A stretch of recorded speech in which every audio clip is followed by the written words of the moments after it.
Junior homeo বন্ধুরা, আমি একটি সফল কেস দেখাবো। সোরাইসিস আরোগ্যকারী কেস। এই যে পাশে বসে আছে, ইনিকে আমি দেখাচ্ছি না, ইনার ফেস কিন্তু দেখাচ্ছি না। ইনি একজন মুসলিম পরিবারের, সম্ভ্রান্ত মুসলিম পরিবারের একজন সন্তান, কন্যা। সেহেতু উনারকে আমি ফেস দেখাচ্ছি না।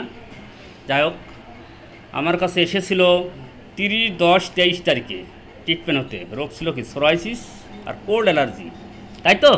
সোরাইসিস একটু সাউন্ডে বলুন। সোরাইসিস আর কোল্ড অ্যালার্জি, তাই না? মানে চুলকানি আর ঠান্ডার সমস্যা। যাই হোক, 30-10-23 তারিখে, আজ প্রায় অনেক দিন হলো, আমি ওষুধ দিয়েছিলাম। সাইলেশিয়া প্রথম নির্বাচন করেছিলাম। সাইলেশিয়া 200 প্রয়োগ করেছিলাম, সাইলেশিয়া 1000 প্রয়োগ করেছিলাম। মাঝে আবার ব্যাসিলিনাম দিয়েছিলাম, তারপর দিয়েছিলাম বিউফোরানা, তারপর সালফার, সর্বশেষ কিন্তু hepar sulphur 30, hepar sulphur 200, hepar sulphur 1000। এখন আমি দেখাতে চাচ্ছি যে আমার পাড়া একটু দেখাও, পাড়া কায়দা করে দেখাও।